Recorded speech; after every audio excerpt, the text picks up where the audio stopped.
Sou zero palestrante, eu sou totalmente técnica a vida toda, então é uma das primeiras apresentações que eu faço. Então, vocês podem me interromper ao longo do caminho, se eu estiver falando muito rápido, se eu estiver falando muito devagar. Então, se eu estiver falando, viajando aqui em alguma coisa, vocês podem me perguntar, podem me interromper. A Carol, que está ali da turma 7.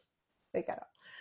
Me chamou para conversar um pouco com vocês e eu fiquei pensando um pouquinho do que eu poderia falar com vocês. Eu curto muito, eu sempre fui programadora back-end, então eu curto muito arquitetura e pensar em código mesmo, em como desenvolver como solucionar os problemas, como trazer inovação, como a gente pode evoluir as plataformas que a gente tem, dar umas viajadas às vezes e pensar em tecnologia diferente. Então eu tentei voltar um pouco para o início da minha carreira, quando eu comecei a codar, e quais eram os meus desafios naquele momento, porque quando eu me formei, logo no primeiro emprego, eu já cheguei pensando, pô, então eu só tenho que codar agora, né? Então não sabia muito Java na época, daí fiz um curso de Java e comecei a me especializar um pouco mais. E eu achava que era só aquilo. Eu falava assim, não, beleza, eu vou receber um problema aqui e vão me dizer o que eu tenho que fazer e eu tenho que codar. E tipo, isso em 2008, tá, gente? Tem muito tempo.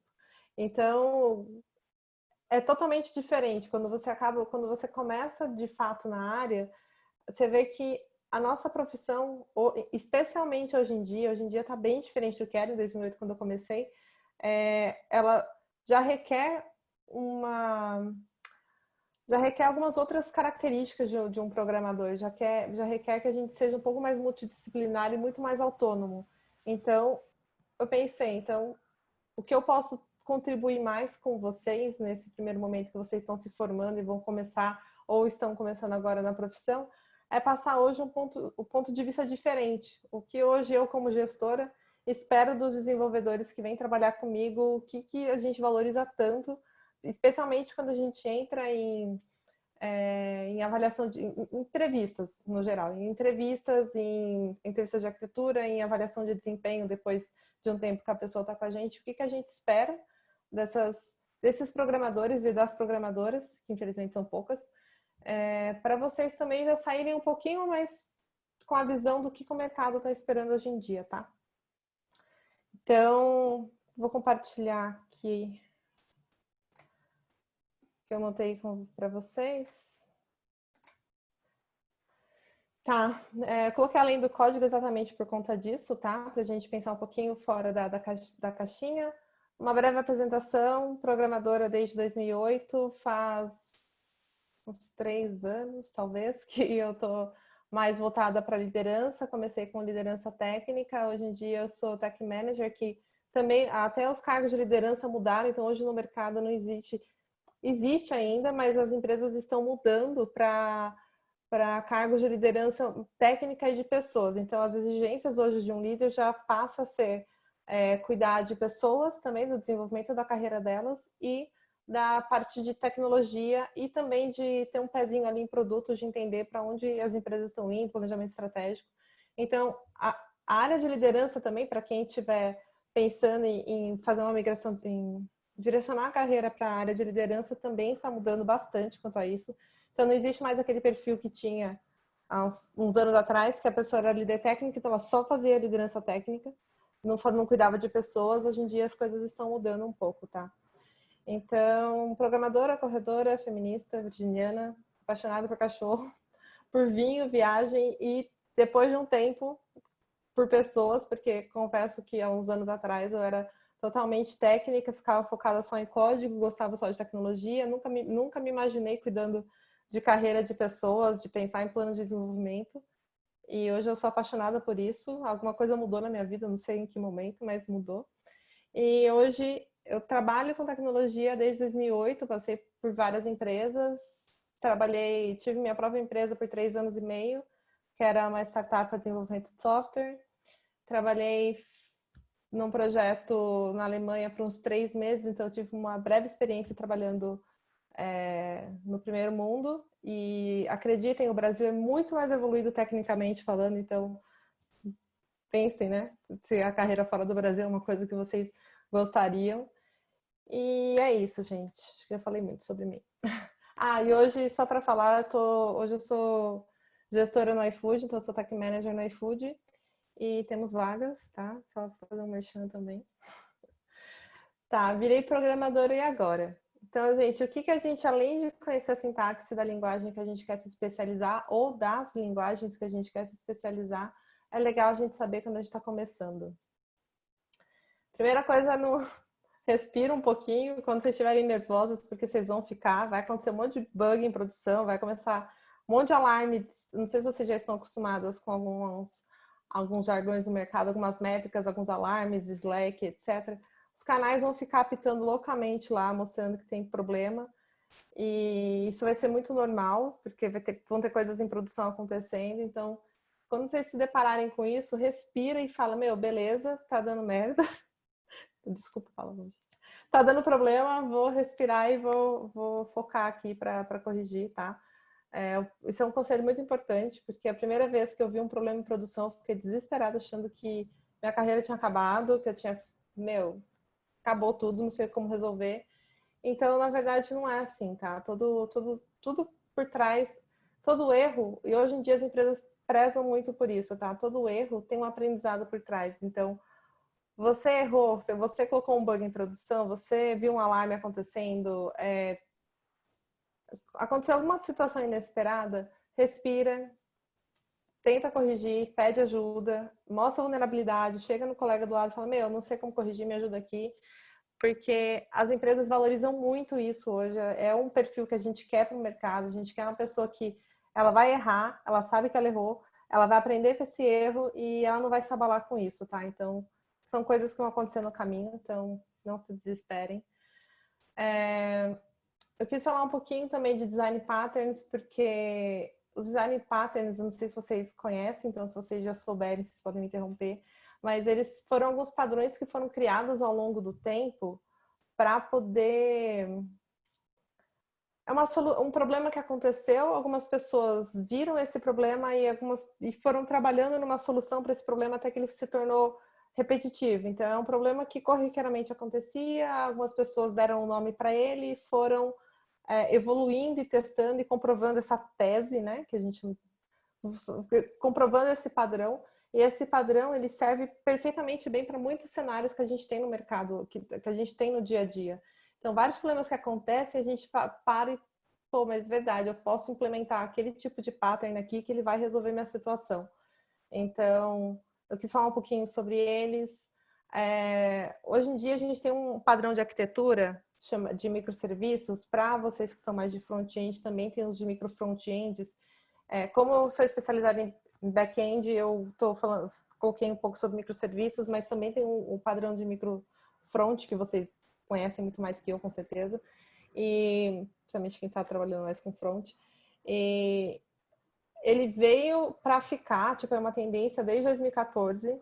E, então, se você procurar lá no Google Trends, por exemplo, você vê que microserviços está subindo desde 2014, o negócio subiu absurdamente. Todas as empresas que têm monolitos já estão pensando em quebrar em microserviços. E eu quis passar um pouquinho, eu coloquei um pouquinho ali para dizer o porquê que o microserviço, para que ele serve e em que casos a gente deve usar, porque não é...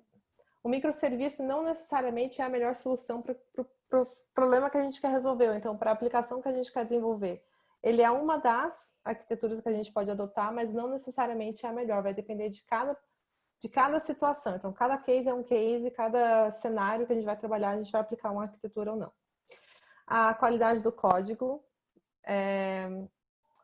Qualidade de código e monitoramento são bem parecidos, assim, tipo, a gente tem bastante coisa para falar sobre eles, e são dois pontos que, quando eu comecei a trabalhar com tecnologia, não eram coisas tão cobradas, não eram coisas que eu tinha... eu não tinha tanta responsabilidade em criar monitoramento, em criar testes, por exemplo, porque tinha equipes especializadas nisso. Hoje em dia está tudo uma mistura. Então, os desenvolvedores hoje em dia, eles são... os gestores, no geral, as empresas esperam que os desenvolvedores saibam como criar isso. E, sinceramente, quando eu faço uma entrevista e alguém me fala que sabe fazer um monitoramento, conhece um sistema de alarme, conhece que tipo de métricas ele pode extrair de um sistema, eu já vejo como um diferencial, porque eu sei que esse desenvolvedor, essa desenvolvedora, já está um pouco mais antenado com o que a gente está esperando, já está um pouco mais preparado para o dia a dia, tá? E o último ponto é para vocês a gente se arriscar no geral. Mulher tem muito medo de se arriscar, então, tá com medo, vai assim mesmo que vai dar certo, vai dar bom. Tá, então falando um pouquinho dos patterns. Gente, se eu falar muito rápido, vocês, por favor, me falem.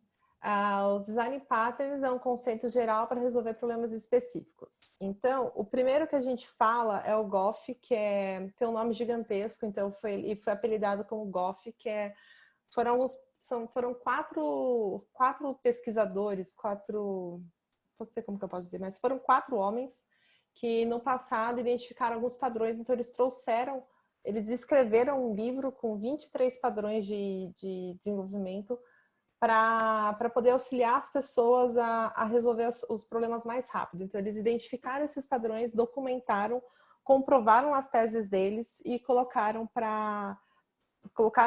todas essas ideias em um livro, e o livro virou best-seller muito rápido, porque na época era muito carente de ter um padrão específico. Então, esse padrão GOF, essa coleção, ela é muito conhecida até hoje, ela ajuda muito no dia a dia no desenvolvimento. Algumas coisas caíram em desuso, outras coisas ainda deram abertura para outras. Então, eu quis colocar um pouquinho do GOF exatamente para a gente saber que é uma coleção muito útil no nosso dia a dia. A gente vai encontrar ali alguma coisa que vai ser importante para a gente, tá? O DDD, que é o Domain Driven Design, que ele ajuda muito com microserviços, então eu coloquei um pouquinho, eu citei ele como um dos patterns, exatamente porque um microserviço, ele é uma arquitetura que a gente quebra uma aplicação em vários serviços pequenos e cada serviço é específico para um domínio. Um domínio que eu digo não é um domínio de banco de dados, por exemplo, mas é um domínio de negócios. Então, o que eu quero resolver? O que aquele meu microserviço quer resolver? Que funcionalidade de negócios ele quer atender? Então, o DDD não é o único pattern que a gente usaria para um microserviço, mas ele está muito ligado a isso. É como a gente vai desenhar o nosso sistema pensando no domínio, direcionado ao domínio. Então, ele é bem legal da gente conhecer também. Né? Tem o padrão KISS, tem o Solid, que o Solid é bem bacana, cada letrinha significa um pattern diferente, um direcionamento diferente para programação orientada a objetos. O Yagni e o Dry. O Dry é um padrão que eu curto bastante, porque ele é para você não se repetir muitas vezes, então é para você ter um código mais limpo, mais clean e mais fácil de dar manutenção, mais fácil de ser entendido.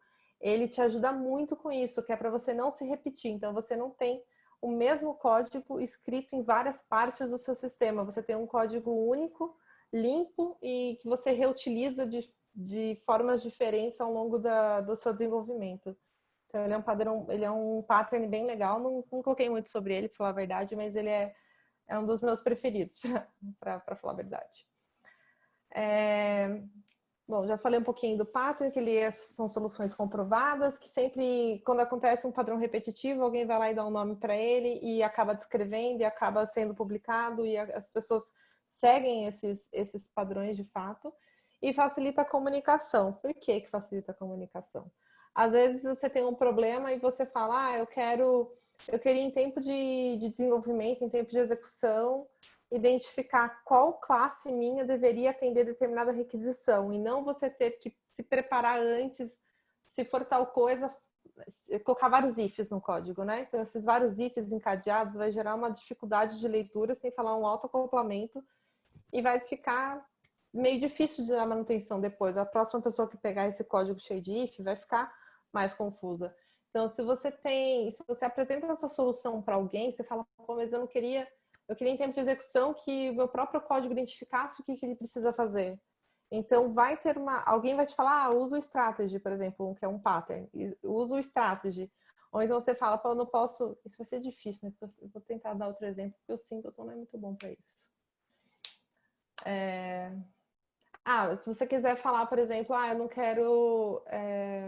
Eu quero que a minha classe tenha uma responsabilidade única, eu não quero que ela tenha um modelo de dados muito grande. Alguém vai te falar de uma God Class e como que você não pode você não precisa ter uma God Class, que tem múltiplas responsabilidades dentro de uma classe única. Vai te apresentar algum outro pattern para você fazer isso. Então, vai facilitar muito a comunicação no dia a dia, na hora de você explicar um problema e alguém te responder como você pode resolver, ou até mesmo o inverso. Alguém te apresenta um problema, você já dá um nome e fala, olha, tenta ver esse pattern. A pessoa que estiver desenvolvendo vai pensar, pô, verdade, esse pattern vai me ajudar a resolver o que eu tô querendo.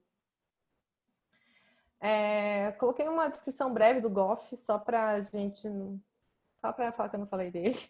Mas ele é segmentado como se fossem 3 categorias, que é a de criação, de estrutura e de comportamento. Então, como que você pensa no desenvolvimento no ponto de vista de criação, que seriam os conceitos, o que seria a criação, tanto a criação das classes quanto dos objetos, que patterns você pode aplicar para você criar e construir os seus objetos. A de estrutura para você pensar nos seus objetos de um escopo um pouquinho maior dentro do sistema. E de comportamento é para você definir o comportamento do objeto qual comportamento você espera para aquele objeto. Então, quais mecanismos você pode utilizar para atribuir as responsabilidades e ter uma comunicação mais eficaz para aquele objeto em específico. Eu vou dar alguns exemplos. Tem o Builder, por exemplo. O Builder é um padrão de criação. Então, você separa a criação de um objeto da representação dele. Então, você pode ter uma classe boleto, por exemplo, que esse objeto boleto, ele é só representação. Então, quando você quiser passar ele, se você quiser visualizar o objeto, então você quiser passar ele para deixa eu pensar aqui como explicar isso. Quando você quiser só representar o objeto, quiser ver a representação dele, você usa só o objeto de criação, de boleto. E se você quiser construir uma classe boleto, por exemplo, uma entidade, se você quiser construir, você pode usar o builder. Então, a representação vai te dizer o que eu preciso ter nesse boleto. Eu preciso ter um código de barras, eu preciso ter o nome, eu preciso ter o valor. E o builder vai te dizer, ele vai te ajudar como que você constrói essa representação, tá? Então, quando eu for chamar, eu chamo o builder e o builder já me passa os métodos, né? Já vai ter os métodos ali implementados para montar aquela representação de boleto. Então, ele mantém a representação separada da criação dela. Então, fica bem segmentado e você consegue reutilizar a representação para outras partes do sistema que você quiser, e o builder você deixa específico para construir o objeto. Eu só tô dando 3, tá, gente? Mas o Goff tem 23, eu só quis dar 3 só para passar um pouquinho sobre eles, porque eu ia dar falar dos 23 e também achei que não faz nem sentido falar dos 23. O Singleton é um outro padrão também de criação, que ele serve para você ter uma instância única de uma classe. Ele é muito pouco utilizado. Eu só coloquei o nome dele ali porque ele é muito falado. Se você procurar design patterns, se você procurar Goff no Google, ele vai te falar muito do Singleton e o porquê você não deve usar o Singleton, ou em que cenários você deveria usar o Singleton, porque o Singleton você vai criar uma instância única do objeto para tudo. Então, por que você precisa de uma instância única, sendo que hoje em dia a gente precisa trabalhar com múltiplas instâncias dos objetos? Ele tem algumas aplicabilidades, ele tem alguns porquês a gente usar ele, são poucos, mas é importante a gente saber do porquê não usar o singleton, por que a gente não quer ter uma instância única, quais os problemas que a gente pode ter tendo uma instância única desse objeto, porque como que a gente vai escalar um projeto pensando sem ter múltiplas instâncias dos objetos? Então, ele é um caso bem particular, por isso que eu coloquei ele ali.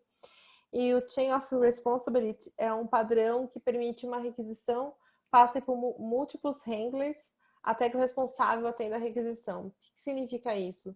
Você pode ter um objeto pai, várias heranças, e quando chegar uma requisição, qual classe é a responsável por tratar esse objeto? Você não precisa ficar verificando uma por uma. Você chega a requisição, a responsável por ela é quem vai atender. Então, é como se passasse por uma cadeia de handlers mesmo, uma cadeia de responsabilidades até que o responsável atenda aquela requisição. É como se a gente tivesse uma classe, uma requisição de pagamento. E essa requisição de pagamento chega, então tem a classe mãe de pagamento. E esse pagamento pode ser via cartão de crédito, ou via cartão de débito, ou então via transferência. Então, cada uma dessas responsabilidades vão estar encapsuladas dentro de uma classe. E essas classes vão herdar as informações específicas da classe mãe de pagamento. Então, quando chegar uma requisição de pagamento, identifica, vai passar. É você que tem que tratar cartão de crédito? Não. É o de débito, porque é uma requisição de débito. Então, esse outro handler é quem vai atender a essa requisição. Então, esse é mais um dos padrões do GOF. Vocês têm alguma dúvida? A gente pode seguir para falar dos microserviços? Acho que pode seguir, Cá. Boa. Tá, então falar sobre arquitetura e microserviços. Um estilo arquitetural, uma aplicação é dividida em vários serviços. Então, a gente tem uma aplicação de um e-commerce, por exemplo, e dentro do e-commerce a gente tem vários serviços dentro dele. Então, tem um serviço que faz a exibição das promoções no catálogo, tem o serviço que vai exibir de fato os itens no catálogo, tem o serviço que quando o usuário selecionar um item no catálogo para fazer a compra, essa requisição é enviada para o carrinho. Então, no carrinho, que é o checkout, vai ter um serviço específico para o checkout que vai ser responsável por pegar esse item e poder trabalhar nele, passar quesitos de antifraude, de estoque, enfim, várias coisas e passar para pagar. Desculpa, fraude não, porque fraude é no pagamento. Mas vai fazer a reserva de estoque, vai verificar disponibilidade antes de passar para outro serviço que seria o serviço de pagamento, por exemplo.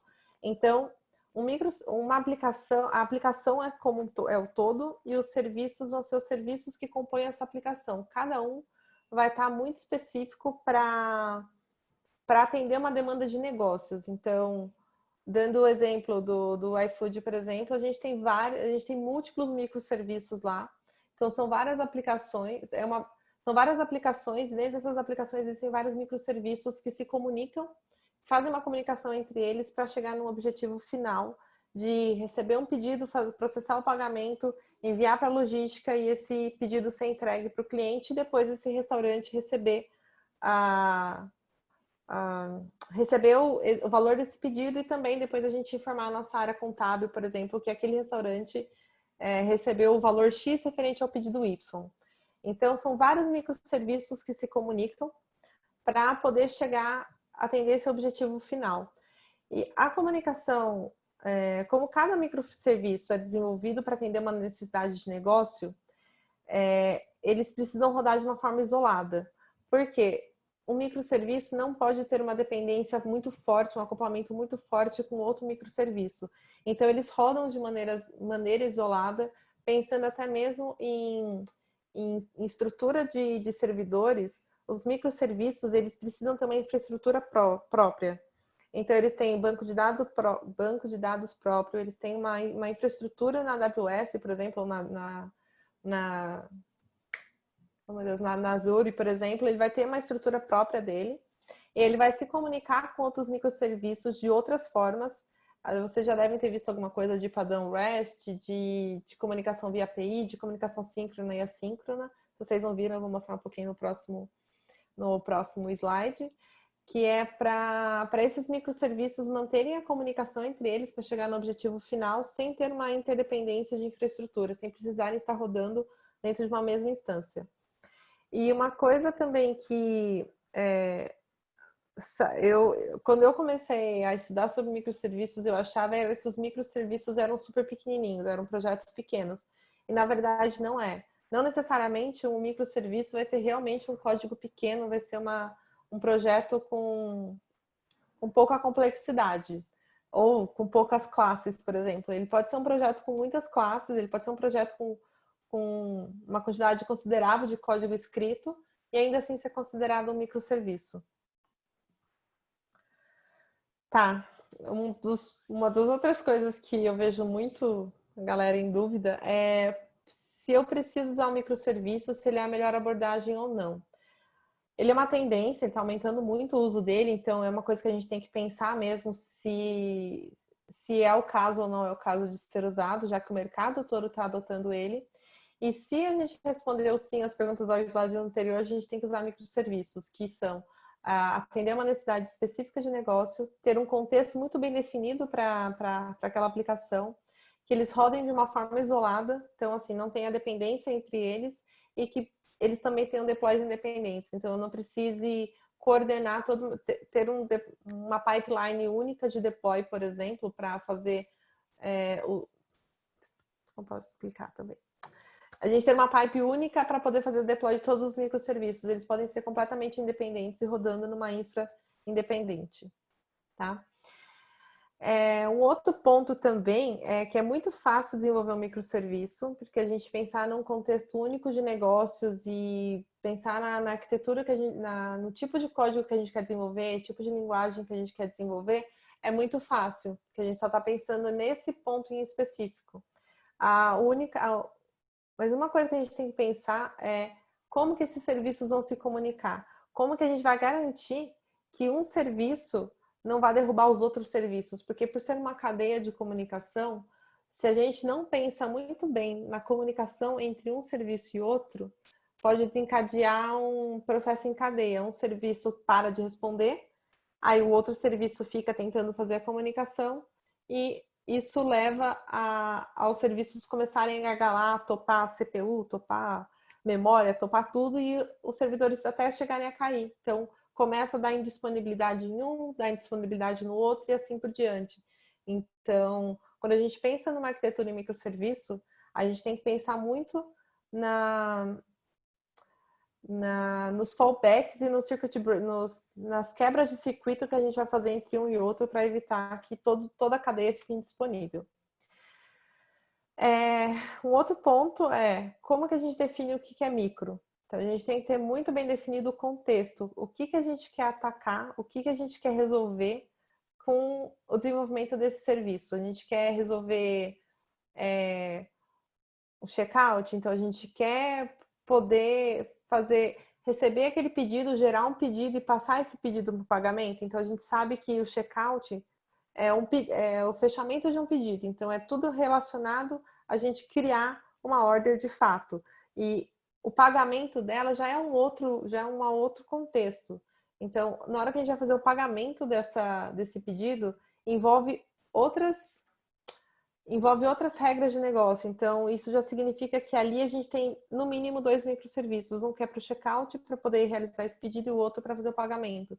Então, a gente tem que pensar muito bem no contexto que a gente quer atender e como resolver.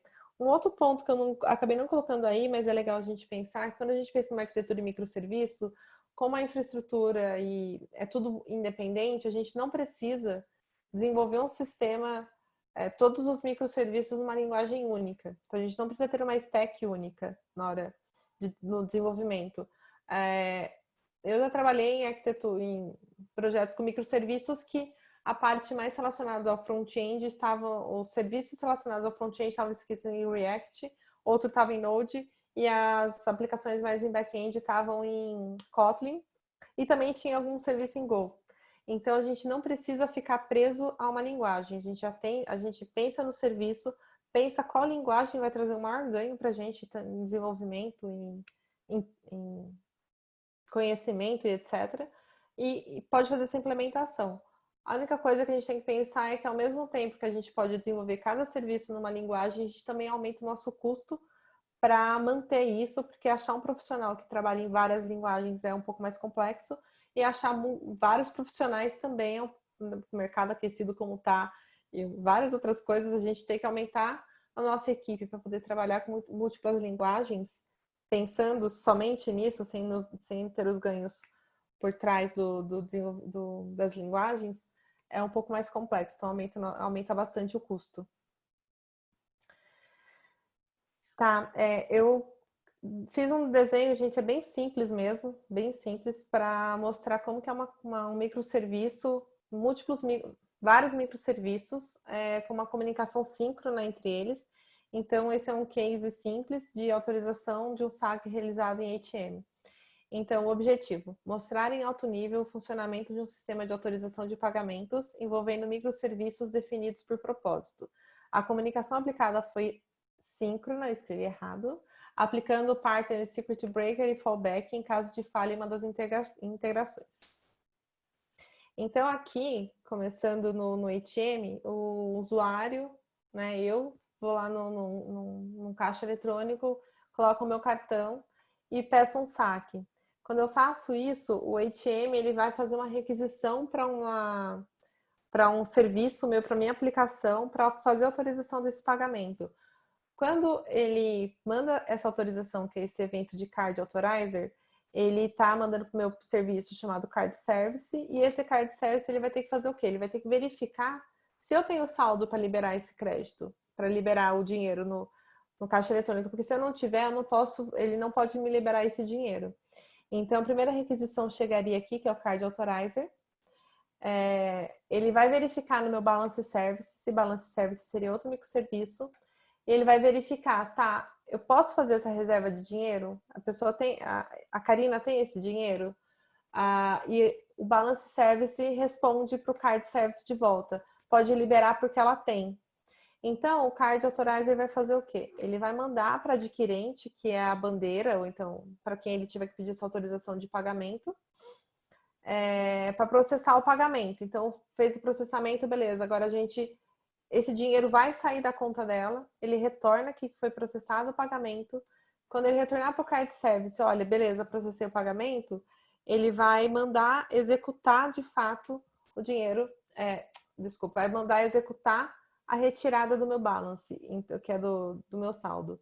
Então, eu falei cartão no ATM, mas poderia ser um crédito, por exemplo. Então, essa autorização, a gente fez esse saque, ele tem que bater na adquirente, aprovou essa transação, tem que voltar e daí sim ele vai retirar esse valor do meu saldo. Primeiro ele fez uma pré-reserva para evitar que outro evento tire esse dinheiro da minha conta e depois ele executa de fato essa retirada e ele retorna para o ATM dizendo, olha, foi autorizado, pode liberar o dinheiro. Por que isso aqui é uma requisição síncrona? Porque eu já trabalhei num case assim, tá, gente? Por isso que eu posso dizer que a gente fez dessa forma. Foi síncrono porque a gente precisa que todo o fluxo se resolva numa única request. Então, a gente recebeu a primeira request, a gente vai até a adquirente para processar esse pagamento, volta, faz a retirada do dinheiro da carteira, né, do balance do cliente e volta a autorização para o ATM dizendo, olha, pode liberar o dinheiro porque está aprovado. Então, esse fluxo todo aqui é um fluxo síncrono. Então, é uma requisição HTTP mesmo, que passa por todo esse fluxo. E aqui tem eu só coloquei só para conhecimento quais são quando a gente faz essa comunicação síncrona, quais são os status que a gente pode ter, que são os status codes do protocolo HTTP. Aqui nesse segundo slide é o mesmo case, só que nesse caso eu quis mostrar como que funciona esses patterns de circuit breaker e de fallback dentro de uma arquitetura de microserviços. O que poderia acontecer aqui? Eu recebi a requisição aqui do ATM para o Card Service e o Card Service, beleza, ele fez aqui a primeira perna, que é a reserva do balance, e o Balance Service retornou para ele um HTTP status 200 e alguma coisa, dizendo que, beleza, foi sucesso, reservei o dinheiro. O Card Service vai tentar processar o pagamento com o adquirente. Aqui, quando a gente faz essa perninha entre Card Service e adquirente, geralmente existe um tempo de timeout. Então, existe um tempo pré-definido pelas adquirentes de qual que é o tempo máximo que a gente pode fazer para fazer qual o tempo máximo a requisição pode levar para poder fazer uma autorização. Imagina que a gente especificou que são 3 segundos. E a gente levou 4 segundos aqui para responder. Então, aqui já deu timeout nessa comunicação. Então, o pagamento não foi processado, só que a pré-reserva está feita e o ATM não sabe se pode liberar o dinheiro ou não. Então, o adquirente retorna que não processou o pagamento. O que aqui o Card Service tem que fazer? Tem que fazer um rollback. Então, ele tem que tirar a pré-reserva que ele fez porque o dinheiro do cliente está bloqueado. Então, ele tem que fazer ele tem que fazer um rollback disso, ou se ele executou a retirada, ele tem que fazer um rollback e retornar para o ATM dizendo que não foi autorizado. Aqui a gente usou dois padrões, tá? Que é o circuit breaker, quando uma das chamadas síncronas ou assíncronas responder como erro, os demais fluxos precisam ser revertidos e ou acionar o fallback. Um exemplo disso é o timeout que eu expliquei um pouquinho para vocês. E o fallback, quando aconteceu o circuit breaker por timeout como adquirente, readicionar a request para pedir autorização ao pagamento para outro adquirente. E conseguindo aprovação com essa segunda adquirente, retornamos sucesso para o card service, executando a retirada do saldo e retorno de sucesso para o ATM. Isso é muito comum também a gente fazer. A gente tenta bater na primeira adquirente, a primeira adquirente deu timeout, por exemplo, a gente pode, como um fallback, então teve um circuit breaker aqui, deu timeout, beleza, não vamos... aconteceu esse timeout, aconteceu o circuit breaker, qual que é o fallback que a gente vai usar? O fallback vai ser tentar na segunda adquirente. Então, a gente tentou, não sei se eu posso falar os nomes, eu acho que posso, sei lá. A gente bateu na GetNet, por exemplo, não conseguimos autorizar por algum timeout. Então, a segunda adquirente que a gente pode usar seria a rede. Então, o nosso fallback como segunda adquirente seria a rede. Então, a gente processa esse pagamento, consegue a autorização e aí a gente volta ao fluxo convencional, o primeiro fluxo, que é o fluxo feliz, de fazer a retirada da balance desse cliente e redirecionar para a ATM dizendo pode liberar o dinheiro porque deu certo aqui. Então, isso é o conceito de circuit breaker e de fallback dentro de uma arquitetura de microserviços. A segunda forma, aquilo tudo estava numa forma síncrona, tá? Então, uma request única, HTTP, entre todos esses microserviços, inclusive com microserviço, com esses sistemas externos de adquirente, por exemplo, aprovação de pagamento. E uma outra forma da gente trabalhar com microserviços é de uma forma assíncrona. Então, esse é um outro case, que é um pedido online com aprovação de pagamento. O objetivo desse case é mostrar em alto nível o fluxo de conclusão de um pedido realizado em um e-commerce com autorização do pagamento envolvendo microserviços definidos por propósito. A comunicação aplicada foi assíncrona usando o orquestrador Based Saga. O que é a Saga? Saga é mais um pattern, é mais um padrão aplicado em microserviços. O orquestrador é um tipo, tá? Tem dois tipos de Saga, poderia ser um choreography ou um orquestrador. Então, essa Saga é o pattern e a gente poderia ter duas formas de trabalhar com esse pattern para comunicação, para uma comunicação assíncrona. Aqui é um desenho bem simples também, tá, gente? Então, fechei o pedido no e-commerce, ele tem o primeiro status aqui como order new. Então, é um novo pedido. Esse novo pedido, ele vai bater no orquestrador. O que o orquestrador precisa fazer? Tá, eu só vou liberar esse pedido só pode ser criado se eu conseguir processar o pagamento dele, porque senão o cliente fez o pedido e não pagou. Então, o orquestrador, que é esse serviço aqui, ele vai verificar, ele vai tentar fazer a autorização do pagamento. Ele vai mandar uma requisição de payment, de validação de pagamento para esse outro microserviço de payment service. E esse payment service vai fazer todas as tratativas dele, porque a responsabilidade do payment service é aprovar o pagamento. Então, é ele que vai ter que fazer todas as pernas, vai ter que verificar a fraude, vai ter que verificar a balance, vai ter que verificar com as adquirentes, vai ter que fazer tudo para retornar para o orquestrador se esse pagamento foi autorizado ou não. Nesse caso aqui é o caso feliz, então o pagamento foi autorizado. Quando o pagamento é autorizado, ele volta para o orquestrador e o orquestrador fala, beleza, já recebi o pedido de criar a order, já aprovei o pagamento, próximo passo é reservar o produto. Então, ele manda uma outra requisição aqui para esse Product Service ele manda uma outra requisição aqui. Olha, eu tô achando que eu tô mostrando, gente, perdão. Ele manda uma requisição aqui para o Product Service para falar, Product Service, reserva esse produto porque esse pedido foi pago. Aprovei o pagamento, então você pode liberar esse produto. O Product Service retorna para o orquestrador dizendo, orquestrador, reservei esse produto.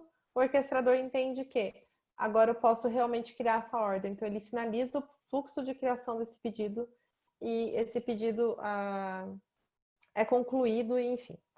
O que acontece nesse cenário todo aqui? Se dá problema em alguma dessas pernas, o orquestrador é o responsável por fazer o rollback de toda a transação. O orquestrador, ele serve, essa saga, ele serve para quê? Para garantir que todas essas pontas foram fechadas. Se alguma delas der problema, a gente não pode concluir o pedido. Então, isso é uma forma muito utilizada para a gente garantir que o que a gente precisa para finalizar o primeiro fluxo, o output dele é o esperado de fato, não tem nenhum erro. A gente não correu o risco de criar um pedido sem ter reservado um produto ou sem ter reservado de fato o produto que o cliente quer ou sem ter aprovado o pagamento. Então, ele é o responsável por tudo. Nessa forma de comunicação, a gente pode ter alguns sistemas que a gente chama de mensageria, que é realmente o order service mandar uma mensagem para o orquestrador pegar essa mensagem, trabalhar aqui, mandar uma mensagem para o payment service, e enfim. Então, aqui a gente teria uma estrutura toda de mensageria entre esses sistemas para poder trabalhar entre um e outro. Então, a gente não precisa que, nesse momento, o order service fique aqui esperando uma resposta do orquestrador. Ele pode simplesmente mandar uma mensagem e quando o orquestrador terminar tudo que ele fez aqui, ele fecha a ponta mandando uma outra mensagem para o order service. Então, não fica naquela espera, numa chamada HTTP, por exemplo, esperando o retorno da request. Aqui eu quis mostrar um fluxo, só para dizer como que funciona esse rollback no momento em que uma das pontas dá problema. Então, o order service mandou uma mensagem para o orquestrador e falou, olha, recebi um pedido novo, se vira.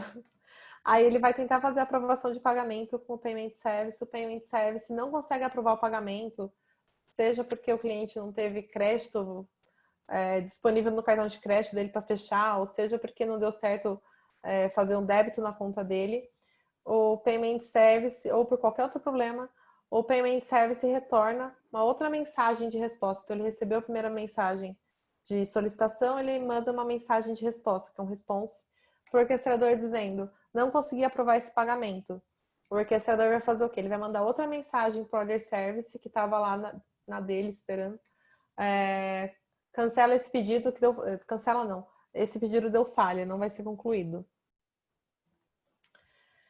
Aqui nesse terceiro, eu quis mostrar uma terceira ponta, que é quando o produto, a reserva do produto deu falha, por exemplo.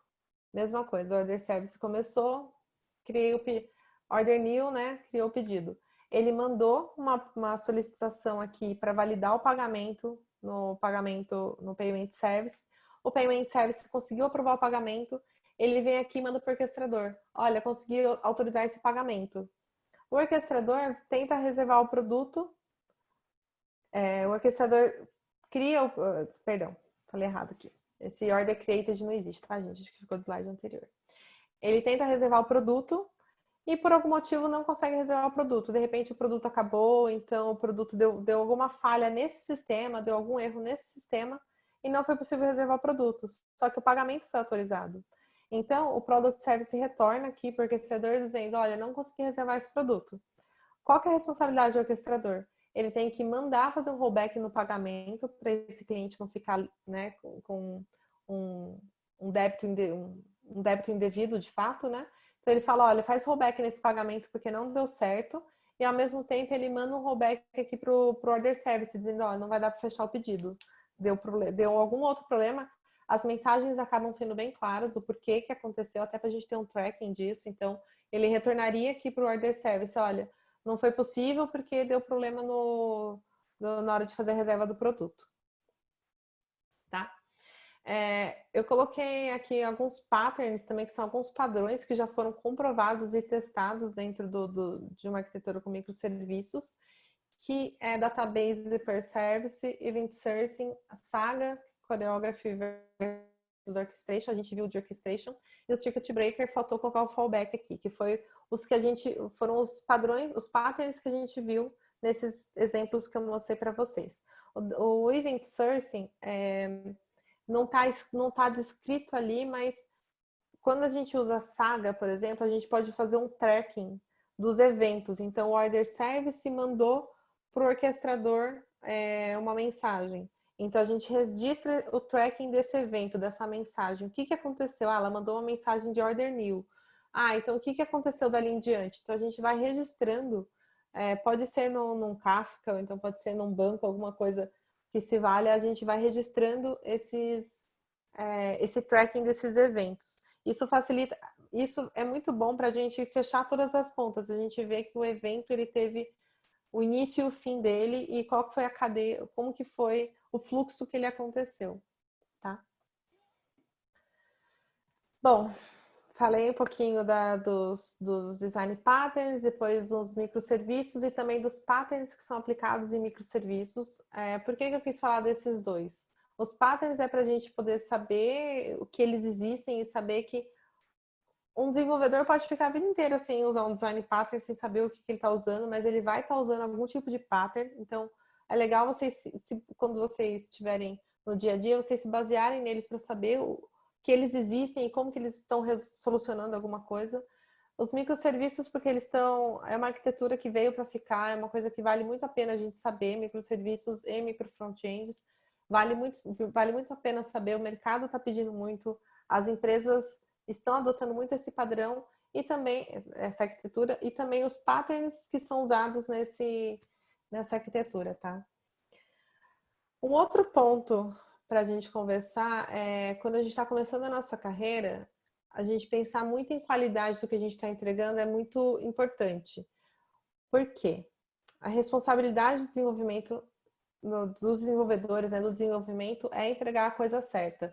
Então, hoje em dia, as empresas elas vêm com a necessidade de negócios, os desenvolvedores, sejam front, back ou full stack, a responsabilidade deles é o quê? É entregar a coisa certa, é atender a necessidade de negócio.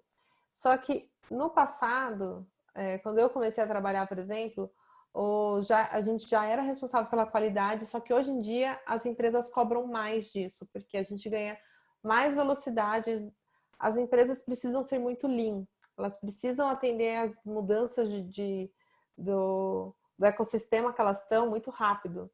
Então, elas precisam ter um desenvolvimento muito rápido. Hoje em dia, a gente trabalha com sprints, né, usando algumas metodologias ágeis, mas a gente trabalha com sprints de 2 semanas. Então, as sprints, em cada uma das sprints, a gente tenta ter uma entrega, ter um entregável, colocar alguma coisa em produção, ou então fazer uma evolução do sistema. Ou às vezes, quando não cabe numa sprint, a gente tenta colocar em 2 sprints. Então, as coisas estão andando muito rápido. Então, no fluxo antigo, no fluxo meio padrão, o desenvolvedor fazia o código, ia para uma equipe de QA, essa equipe de QA testava, encontrava um bug e devolvia para o desenvolvedor. O desenvolvedor corrigia, mandava para a equipe de QA e a equipe de QA fazia os testes novamente. Hoje em dia, não. Hoje em dia, os desenvolvedores continuam, o time de QA continua responsável pelo todo, mas eles estão muito mais focados em desenvolver ferramentas para que o desenvolvimento do software seja mais rápido. Então, eles proporcionam algumas ferramentas, eles escrevem ferramentas para facilitar o dia a dia dos desenvolvedores. Os desenvolvedores são responsáveis por outras partes da qualidade. Existem algumas equipes, algumas empresas que não trabalham, que não têm um analista de QA, por exemplo, focado para fazer os testes. É o meu caso, na minha equipe não tem. Na minha equipe, o meu time é responsável pela qualidade do código que eles estão entregando. Então, eles criam os testes unitários. Eu vou falar um pouquinho mais para frente, os tipos de testes que a gente está fazendo. Não só ali, mas na empresa antiga que eu trabalhava também, na outra empresa também. Então, os cases de testes que a gente está usando e que é legal de saber. E é legal vocês também, nesse primeiro contato no mundo de como programador, depois que virar programador, depois que tiver essa formação, saber que é uma responsabilidade nossa agora, como enquanto desenvolvedor, de também garantir a qualidade. Então, a gente vai ter que escrever teste unitário, a gente vai ter que saber de teste de integração. Alguns testes, os analistas de QA vão ser mais especializados, mas outros serão responsabilidades nossas, tá? Times autônomos e multidisciplinares, que casa muito com isso que eu falei, que agora os times eles por si só acabam andando sozinhos e fazendo as entregas e cuidando da qualidade. Reduz o tempo desde a concepção até a implantação, porque agora não tem mais essa ponto de vai para QA e volta, vai para QA e volta. meio que acaba sendo um fluxo único. A gente utiliza as ferramentas de teste, faz o desenvolvimento, passa pela pipeline de deploy. A pipeline de deploy também vai fazer, vai rodar esses testes que foram criados dentro do projeto antes de gerar um artefato para produção. E simplifica o processo de deployment exatamente por conta disso, porque os testes e a qualidade do código já pode ser medida durante a pipeline. Isso não descarta o time de QA, tá, gente? Por favor. Eles são muito importantes. A galera de QA é muito importante ainda e vai continuar sendo por muito tempo, mas agora eles estão focados em desenvolver outros meios para garantir a qualidade. Coloquei aqui alguns tipos de teste, vou ser breve com isso, mas era mais para vocês conhecerem e quem já conhece também só ter saber um pouquinho do que a gente faz no dia a dia. Então, os testes unitários, eles testam isoladamente uma feature ou serviço, pensando num cálculo de pagamento que a gente precisa fazer. Vou dar um exemplo do lado do trabalho, por exemplo. A gente fecha um pedido de R$100 e em contrato esse parceiro tem que pagar 10% de comissão para a gente por ter usado a nossa plataforma, por exemplo. A gente, então, vai precisar repassar para ele R$90. Então, a gente precisa saber, a gente precisa testar isoladamente que aquele cálculo está sendo feito correto. Então, se o pedido é 100 e em contrato tem 10%, que a taxa, a comissão desse parceiro é 10%, então a gente tem que descontar 10%. Então, o teste, ele vai testar exatamente esse cálculo. Então, o unitário vai testar isoladamente essa parte do código, assim como muitas outras partes do código. Até, sei lá, se uma mensagem que deveria ter sido enviada para outro microserviço foi enviada. Então, você consegue fazer teste unitário para todas as partes isoladas do seu código. O teste de integração, especialmente em microserviços, é uma camada de testes muito importante e é bem complexa de ser feita, porque como existem muitos microserviços, você precisa garantir que a integração entre eles está funcionando. Então, quando a gente pensa em uma arquitetura em microserviço, ela se torna mais complexa, ela é muito, muito útil, muito importante, mas ela é mais complexa porque ela requer muita integração. Então, a gente também precisa se preocupar muito com os testes de integração. Então, quando vocês estiverem aí no mercado já loucamente codando, vocês vão ver que quando vocês caírem num cenário desses, de que sistemas precisam se integrar de alguma forma, esses testes vão ser extremamente importantes e vocês, por mais que tenha uma equipe de QA responsável por um teste de integração, ou então pode ser que não tenha, pode ser que sejam vocês mesmos que tenham que criar, vai ser muito importante que vocês saibam os conceitos, saibam por que esse teste é um dos mais importantes que a gente tem, tá? Teste de contrato é um outro teste muito, muito, muito importante mesmo, porque imagina que os microserviços precisam se comunicar e eles se comunicam através de envios de mensagem. Então, eu estou mandando, o sistema de pedido está mandando para o sistema de pagamento uma mensagem pedindo, olha, fechei esse pedido, aprova esse pagamento aí. Então, eu posto essa mensagem, esse JSON, né, esse payload, numa fila e esse outro sistema, ele vai fazer o quê? Ele vai pegar essa mensagem e vai tentar processar. Então, você imagina que o contrato dessa comunicação exige que o quê? O valor do pedido venha, porque se não vem o valor do pedido, como que eu vou processar alguma coisa? Como que eu vou pedir uma autorização de pagamento? E então, esse teste, a gente acaba verificando essas informações, tá? Tem o que precisa nos dois? Então, por isso que ele é muito importante. Vi o tempo aqui, falei horrores, então eu vou mais rápido agora. O end-to-end é para validar o fluxo como um todo, ele é muito custoso, então ele acaba sendo um pouquinho menos utilizado, mas ele é importante, mas ele é muito custoso, porque você tem que validar ponta a ponta. E os testes de carga. Imagina numa Black Friday, uma Americanas, por exemplo, então um Shoptime, vai receber, 3, 4, 5, 6 vezes mais carga. Então a gente precisa garantir que os sistemas vão dar conta disso. Então é chamado teste de carga. Tem algumas ferramentas, tem o Postman, tem o JMeter, tem o JUnit, que vai ajudar muito na hora de escrever os testes. E para análise da qualidade do código, tem o Sonar, é um dos que existem, tá? Só dei um exemplo. Mas o Sonar, ele roda, sempre quando vai rodar uma pipeline, ele verifica a qualidade do código, se o código tem a cobertura necessária de testes ou se está faltando. Então, ele é uma outra ferramenta que ajuda. Fiz deploy em produção e o que eu faço depois? Tenho que criar monitoramento. Monitoramento significa, eu quero que todos os pedidos que eu fechei estão sendo pagos, todos os pedidos estão sendo processados, como que está o consumo da memória dos meus servidores, como que está os erros de JavaScript Tá tendo muito erro de JavaScript, tá tendo muito erro de CSS, tá tendo muito erro da minha JVM. Então, esses monitoramentos são muito importantes, tá? Então, coloquei algumas ferramentas, Grafana, New Relic, Logs.io e Kibana. Vou mostrar aqui Gente, vou tentar ser bem rápida mesmo, mas aqui a gente não garante a saúde de um projeto que a gente coloca em produção se a gente não monitorar ele depois. Então, eu vou ter que passar rápido nele aqui, mas não esqueçam dele, monitoramento é muito, muito importante. Isso aqui é uma carinha do Grafana, ele monitora aqui os picos que a gente teve, por exemplo, tá? Então, os contratos que foram internalizados, eu dei um exemplo de contratos, mas essa é a carinha dele, qual foi o pico, em que horário, quantas requisições a gente teve. Aqui é do New Relic, ele mostra o throughput de dados, como que está a saúde da nossa, nesse caso era da JVM. As transações que estão ocupando mais são, aqui eu apaguei, tá? Mas os endpoints que estão mais sendo chamados da nossa aplicação e qual é a resposta deles que eles estão tendo, qual que é o tempo de resposta de cada um deles.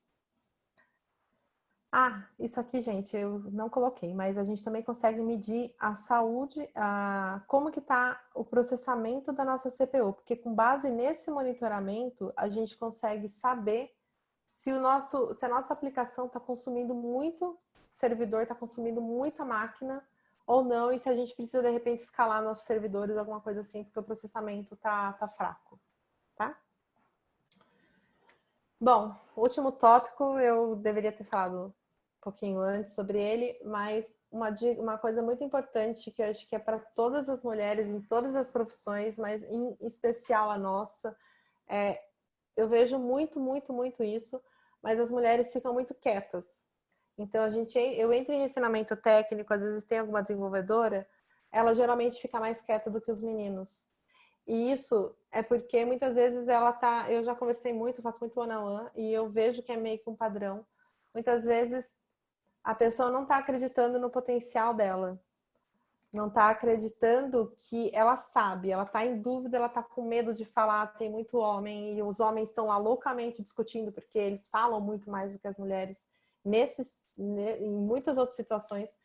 Então, assim, vocês vão chegar num ambiente totalmente masculino, ainda tem machismo, muito menos do que tinha quando eu comecei. Hoje em dia é um pouco mais... As pessoas são mais preocupadas com isso, as empresas são mais preocupadas com isso, mas ainda assim existe. Mas não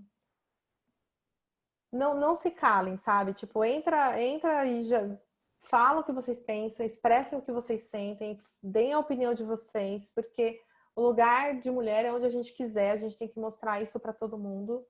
E porque quanto mais representatividade a gente tem, mais força a gente ganha. Então, mais se torna comum ter mulher desenvolvedora, ter mulher em liderança, ter mulher no SRI, ter mulher fazendo o que ela bem entender. Quanto mais isso for comum, menos a gente vai ouvir. Ela é uma desenvolvedora, ou ela é uma líder mulher, ou então sabe, não existe isso. O ideal seria, é uma líder, ponto. Não precisa falar que é uma líder mulher, porque não deveria ser comum encontrar isso e não é.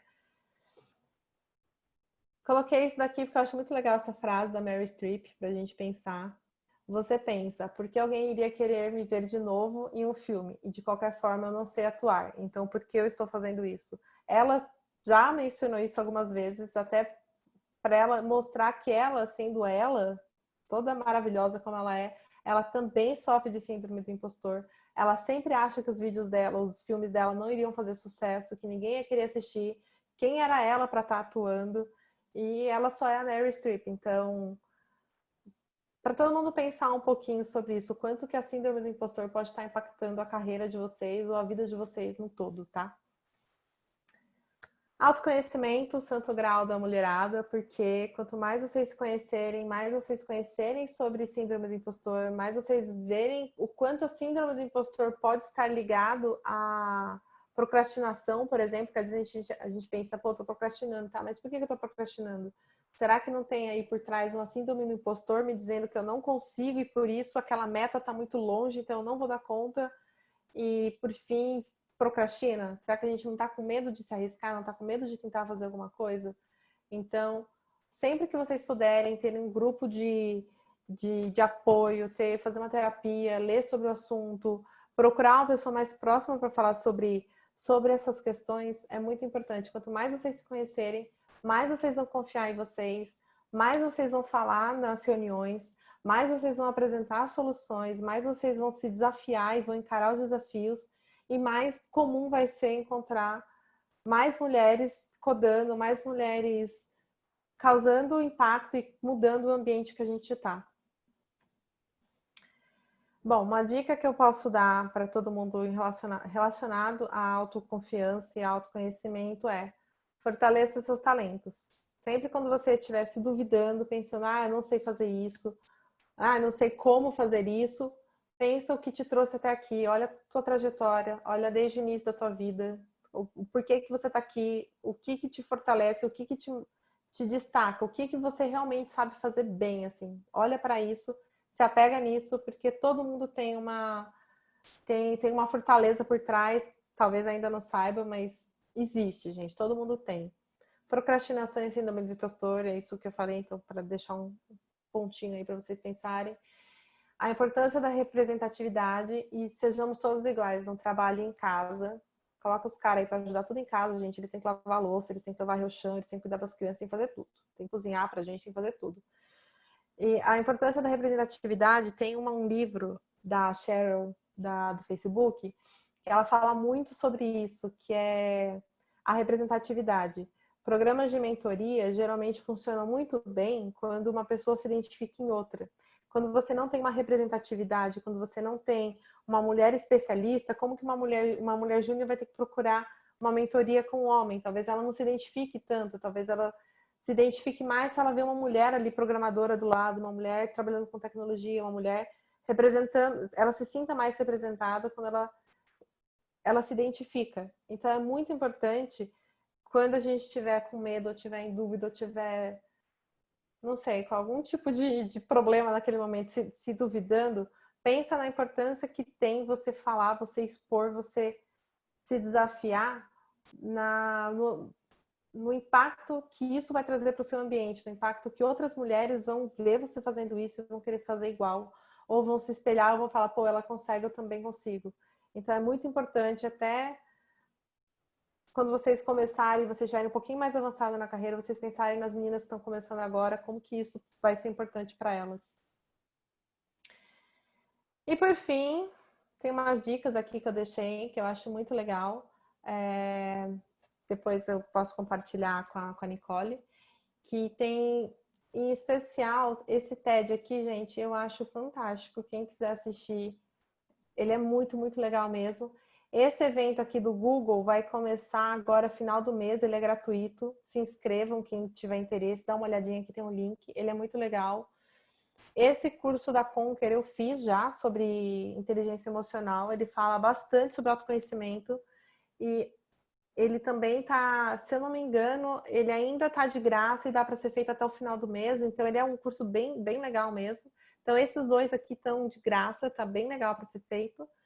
E esse daqui, para vocês fortalecerem seus pontos fortes, para vocês se conhecerem, esse livro aqui é fantástico. Esse é maravilhoso. Mas esse aqui é muito bom para vocês conhecerem, tá, gente? Esses dois aqui é mais relacionados a microserviços, então quem tiver mais curiosidade, tá um pouco mais para back-end, mas ainda assim são legais de serem vistos. Gente, obrigada. Já vi que eu falei muito, estourei o tempo, então peço desculpas, deve estar todo mundo cansado, mas eu tentei colocar um pouquinho do que eu achava importante para quem vai começar, tá?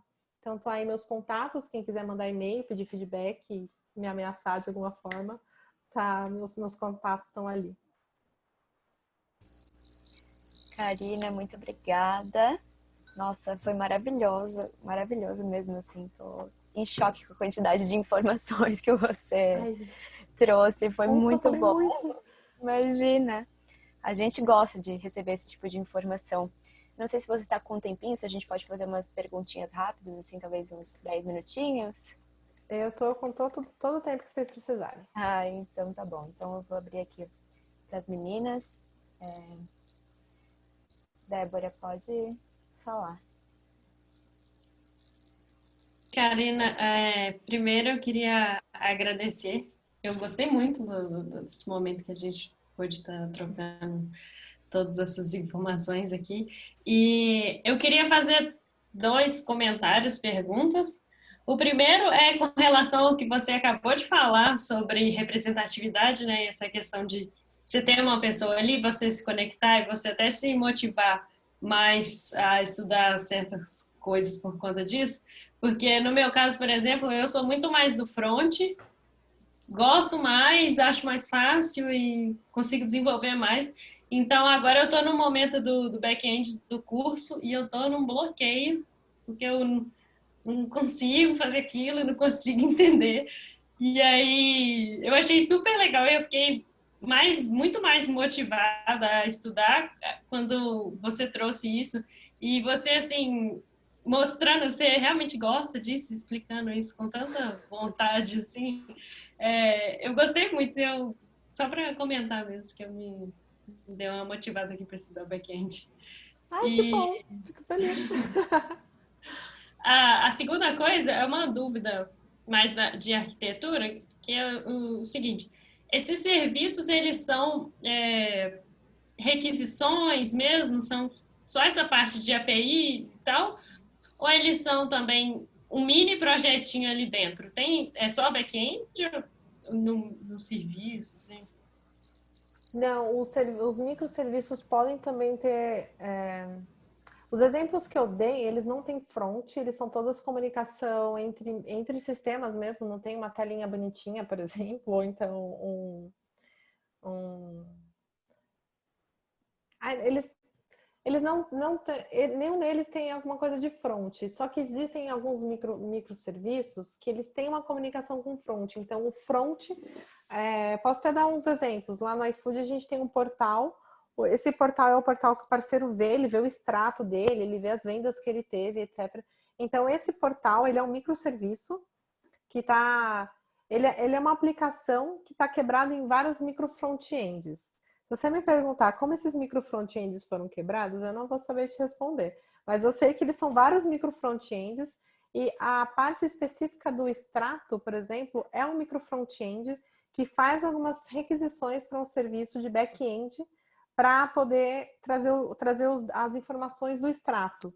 Então, existe uma comunicação do front desse microserviço, desse micro front-end, que chama um microserviço com uma chamada assíncrona para poder pegar os dados e mostrar o extrato para o cliente. Então, existe sim, então é um conceito de micro front-end que está super em alta no mercado também, que assim como o microserviço trouxe facilidade para quebrar por contexto, o micro front-end faz isso para todo o front. Então, existem vários microserviços ali dentro do iFood, microfronts dentro do iFood que consomem informações do back-end. Respondi a pergunta? Sim, sim. Muito obrigada. Legal, Ká. Cara, antes de eu passar só para a próxima pergunta, deixa eu só te pedir, você consegue descompartilhar a tela? Que daí a gente consegue todo mundo se ver as carinhas um do outro. Imagina. Perdão, gente. Aí a Carol já pode fazer a pergunta. Oi, vocês estão me ouvindo? Sim. Cá, primeiro eu queria te falar que você sabe que você é minha musa inspiradora sempre, né? Assim, eu acho que quando eu penso em mulher foda em tecnologia, eu penso muito em você, assim. É verdade. E, assim, eu queria que você falasse um pouquinho, porque também não sei como mais bastante tempo, mas como foi se tornar líder numa empresa referência no Brasil, assim, sabe? Porque aqui na Tribe a gente tem muito essa questão de todo mundo quer trabalhar no Google, no Facebook, na Rappi, na iFood. Assim, são os empregos que eu acho que todo mundo fica, meu, se eu entrasse lá ia ser, tipo, fantástico. E tipo assim, você é chefe nesse lugar, sabe? Mulher ainda. Então eu queria que você falasse um pouquinho assim dos desafios e de como você chegou aí, assim, como foi, assim, você tem companheiras que têm o mesmo cargo que você, assim, você vê outros departamentos com gerente mulher também, como que é isso? Como eu cheguei até ali, às vezes eu tenho dúvidas, mas cheguei. Tem. Lá na verdade, eu entrei na iFood faz em janeiro, mais ou menos. Eles me chamaram para um processo seletivo lá. Aí, na verdade, um antigo chefe meu me indicou para entrar lá e eu falei, meu, tá louco? Nem consigo, né? Aí conversei entrei no processo, o processo lá não é fácil, gente. Eles são criteriosos, eles são rígidos, o iFood não tá ali à toa. Eles crescem daquele jeito porque eles preparam as pessoas, mas eles cobram muito das pessoas. Então, quando eu entrei, a primeira pergunta que eu fiz era como era o ambiente que eu iria trabalhar, se era um ambiente mais masculinizado, menos masculino. Eu já imaginava que ia ser e como que seria. E não para minha surpresa, minha equipe inteira é masculina. Quando eu entrei, eles me disseram que era uma equipe de 20 homens, mas a minha equipe tem... A gente segmentou por squads, né? Mas basicamente eu sou a única líder da... Nós somos três dentro da minha tribo, três coordenadores e o meu gerente são todos homens, todos os desenvolvedores são homens. Tem uma PM e uma cientista de dados e uma mulher que entrou agora para trabalhar com operações, maravilhosa, inclusive. Então, são as únicas mulheres dentro de uma equipe de 30 pessoas. Na parte de liderança, existem 130, 128 líderes técnicos, né, que são líderes de tecnologia mesmo. Dentre esses 130, nós somos 10 mulheres. Então, é um número muito absurdo, assim, é uma discrepância muito grande. A empresa está tentando mudar isso. Até a gente tem alguns... A gente está tentando focar mais em diversidade, trazer mais diversidade para a empresa, mas é difícil porque a gente não encontra.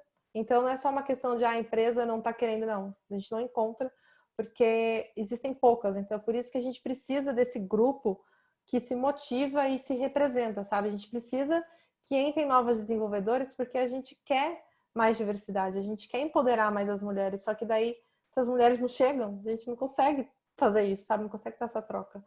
E é um pouco desafiador trabalhar, não só no iFood, mas é um pouco desafiador trabalhar em empresas assim tão masculinas, não somente pela empresa, mas muito por nós mesmos, pelo interno, porque muitas vezes, quando eu entrei no iFood, a primeira coisa que eu falei para o meu chefe na entrevista foi de que eu não era a pessoa certa para estar ali, que eu não estava preparada, que o iFood era muito para mim. E eu falei isso para ele, ele falou, quanto mais você falar isso, mais eu vou querer que você venha. Então eu estava com uma insegurança enorme de entrar no iFood. E quando eu entrei, eu fiquei ainda mais insegura, porque um mês depois começou a pandemia, virou tudo de ponta cabeça. E eu fiquei, caraca, além de eu ter acabado de entrar, não estar preparada, ainda ficou remoto, eu não conheço, né? Então, a insegurança é o pior que a gente pode ter. Então, várias reuniões eu entrei no começo, eu não falava, eu ficava quieta, porque eu achava que eu não sabia. Até que um dia eu recebi um feedback até do meu chefe, ele falou assim, eu acho que você está muito quieta e você tem muito mais a contribuir. E aí, todas as vezes eu falava meio tremendo, assim, sabe? Meio tipo, eu vou falar merda, mas eu vou falar mesmo assim porque eu preciso falar. E cada vez que eu falava, eu fui me soltando um pouco mais, fui me soltando. Até um mês atrás, umas 3 semanas atrás, me chamaram para falar sobre liderança para o grupo, na reunião de líderes. Então, chamaram a mim e mais uma outra líder para falar para os 130 homens que estavam ali sobre liderança. Então, quando elas me chamaram, eu falei, as BPs, eu falei, eu só vou porque para mim o assunto mulher, o assunto diversidade, o assunto representatividade é muito forte. Então eu fui, mas fui com muito medo de falar merda, de tipo, falar, vão me ridicularizar, mas eu vou mesmo assim. Então, eu acho que quando você pensa que você quer entrar na empresa sonho que você quer, o maior desafio é você mesmo, é você confiar que você vai dar conta, porque se você não confia, você não passa segurança para ninguém, ninguém confia em você também. Então, esse é o primeiro ponto, por isso que o autoconhecimento é muito importante. E é muito importante a gente entender até que ponto a gente não sabe, até que ponto é a síndrome do impostor que está falando pela gente, impedindo a gente de fazer alguma coisa. Porque código a gente vai aprender, você vai se identificar mais com uma linguagem do que com outra, você vai se identificar mais, de repente, com produtos do que com tecnologia e tudo bem. Agora, você vai ser insegura em produtos, você vai ser insegura em front, você vai ser insegura em back-end. E se você não se expor a essa insegurança, se você não entender até que ponto essa insegurança é um gap que você não conhece, ou é a sua síndrome do impostor, você vai ficar sempre estagnado, você vai ficar sempre se colocando para trás, assim, você não vai tomar o seu lugar, sabe? Então é muito importante isso, para as mulheres em específico, porque homens, gente, eles vão pensar assim, pô, eu sei tudo. Eu sei tudo, eu manjo tudo, e é bem assim, tá, gente? Estou acostumada a me dar muito. Tem muito homem inseguro também, pra falar a verdade, mas assim, é muito mais comum. Ah, outra coisa que eu já vi em outras equipes, hoje eu não tenho mulher na minha equipe, infelizmente, mas na outra equipe eu tinha. Eu percebia muito que a galera fazia pair, não sei se vocês trabalham em pair, mas tinha muita gente lá que fazia pair. Então, quando era a menina e o menino, a mulher e o homem, né? Era ele que queria falar pelos dois. Então, quando a gente tinha os alinhamentos, ele falava, ah, não, porque a gente fez tal coisa. Eu falava assim, não, deixa ela falar. Ou então, né, gentilmente, eu falava, ah, obrigada. Então, fulana, você pode terminar? O que vocês estavam fazendo? Como que vocês definiram? Porque como a mulher geralmente fica mais quieta por insegurança, ela ficava quieta e ele falava. Então, ele sempre se destacava. Era sempre ele. Olha, o Léo, você viu? O Léo fez. Ai, falei o nome. Ah, o Léo fez. Ah, não sei o que fez. E, na verdade, não, os dois fizeram. Então, é muito importante isso, gente. Que vocês falem mesmo com medo, mesmo inseguras. Meu, demais, cara. Essa questão de insegurança, realmente a gente sente isso até em sala de aula, assim, que às vezes o professor chama, quem quer responder, quem quer ajudar? E no fim as mulheres todas ficam muito inseguras, achando que não sabem, e o homem, por mais que não saiba, vai lá na cara e na coragem e tá lá respondendo. Então isso é bem complicado. E fazem isso, gente. Em entrevista eu vejo muito isso. A mulher fica quieta, o homem fala pelos cotovelos e no final das contas os dois têm razão, os dois têm os seus pontos, os dois têm o seu valor, só que a mulher vai ficar mais quieta. Então, nem todo avaliador, nem todo gestor, nem todo par vai entender que a mulher está mais quieta por insegurança ou vai ter essa sensibilidade, vai simplesmente falar, ela não sabe e só. Então, por isso que é importante falar mesmo com medo.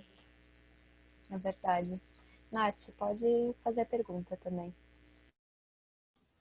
Boa noite, gente. Karina, eu tô assim, apaixonada. Eu vou falar uma coisa, eu não sei se é assim no geral, mas é que eu vejo que nós mulheres somos estigmatizadas a serem aptas para a parte de front-end, por questões de ser mulher no geral, assim. E eu, ao contrário da Dé, eu já gosto mais da parte de back-end. E para mim, o mais impactante foi ver uma referência de back-end, porque é muito difícil de ver, assim. É difícil de achar, de encontrar para tirar dúvidas.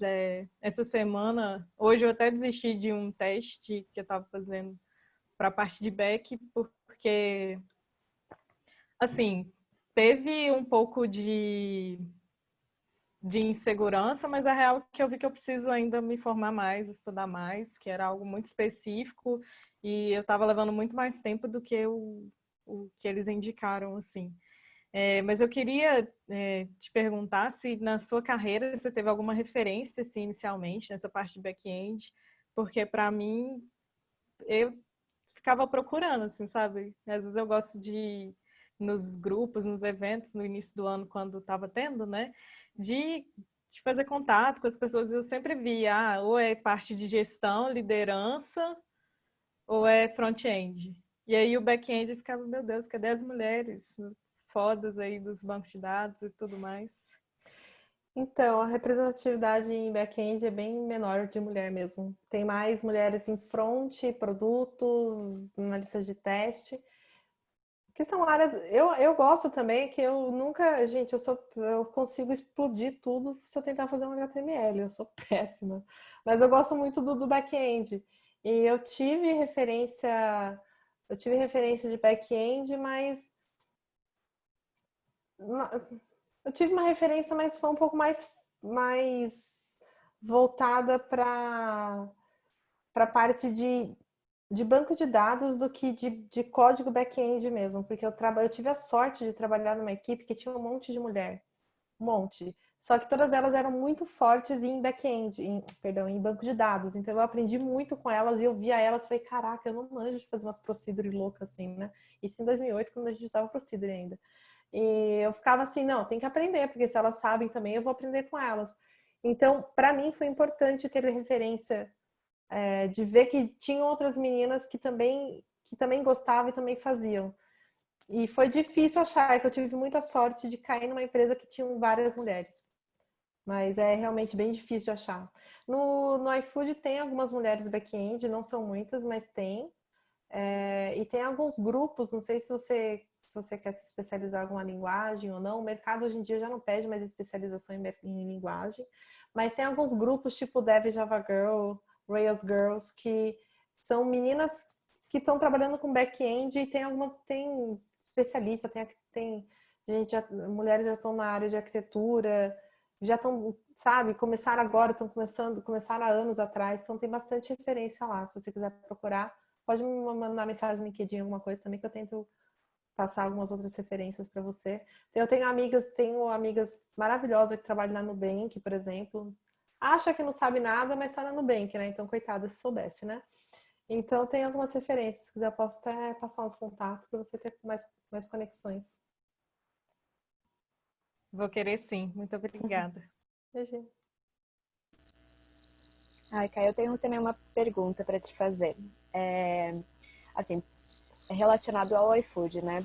Quais são as linguagens? O que é interessante saber, né, para poder entrar no iFood?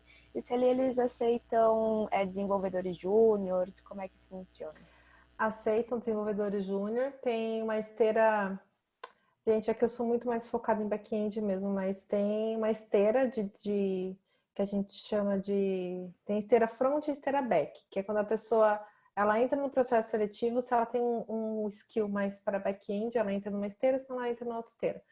E ela passa por algumas avaliações. E tem desde júnior até especialista. E a stack lá depende muito do time. O iFood, gente, é uma empresa muito grande. Pra vocês terem ideia, Posso estar enganada quanto ao número, mas acho que tem 600 desenvolvedores, é muita gente. Então, tem uma stack muito ampla. Falando um pouco da minha tribo, a gente trabalha muito com Kotlin para back-end, né? O que mais se destaca lá é Kotlin. A gente também tem Java, tem Go, tem... Para front tem React, tem Node, tem muito Node lá. Então, para quem estiver mais indo para a área de front, React, Node. Tem uma nova que eles me falaram que eu acabei de esquecer, que é que a galera do front está usando. Eles trabalham muito, lá é muito microserviço, muito, muito, muito mesmo. Tem muito micro front-end. A gente está usando toda a arquitetura da AWS, então desde a estrutura de mensageria, não, banco não, mas de mensageria, de buckets, de instâncias. A gente está usando muito Kubernetes para a parte de infra, né, para os deploys. Tem CI/CD, que a gente faz todo o pipeline no Jenkins, que é focado para os deploys. Então, a stack lá é bem ampla, mas tem outros times que já estão usando até outras linguagens. E para banco, a gente usa muito Postgre lá, no meu time, e também usamos bastante banco não relacional, né? A gente já está usando Scala e o Mongo. Então, a stack é bem, bem ampla. Então, se quiser entrar lá, por exemplo, na parte de back-end, vai ser muito legal se uma das meninas já conhecer, por exemplo, o Kotlin e conhecer um pouco da arquitetura do AWS. Não precisa ser muito aprofundada, mas qual que é a diferença o que é um EC2, o que é um bucket, o que é um sistema de mensageria, pelo menos uma troca síncrona para a gente poder falar de APIs. Seria bem legal. Para a parte do front, eu posso pegar mais informações além dessas que eu passei, porque eu não sei muito. Legal, tá muito legal saber disso. Bom, eu acho que é melhor a gente já encerrar, né? Já deu uma estouradinha no tempo, aí eu sei que também você tem os seus afazeres, porque se pudesse eu ficava aqui conversando com você a noite inteira. Então, se você quiser se despedir das meninas. Gente, obrigada pela oportunidade e desculpa mesmo por ter falado tanto. Eu não ensaiei porque eu não tive tempo. Então, eu não sabia que ia demorar tanto. Tipo, a hora que eu vi os slides, eu falei, fala meia hora tudo isso. Desculpa, de verdade, tomei o tempo de todo mundo. E quem quiser meu contato, alguma coisa aí, então, participar do processo do iFood, podem falar, eu vejo as vagas que tem lá e falo para vocês. Ou até mesmo se não for do iFood, eu tenho outros contatos. Então, quem tiver já aí para começar começar na carreira, tenho alguns outros contatos no mercado, eu posso passar a indicação. Eu acho ótimo. Então, tá bom, Ká. Muito obrigada mais uma vez pela disponibilidade, tá? Quem sabe Obrigada, a gente consiga gente. marcar mais bate-papos assim legais. Mas muito obrigada mesmo, tá? Obrigada, gente. Bom, meninas, um bom descanso para todas e a gente se vê, tá bom? Beijo, gente. Obrigada. Tchau, tchau. Boa noite.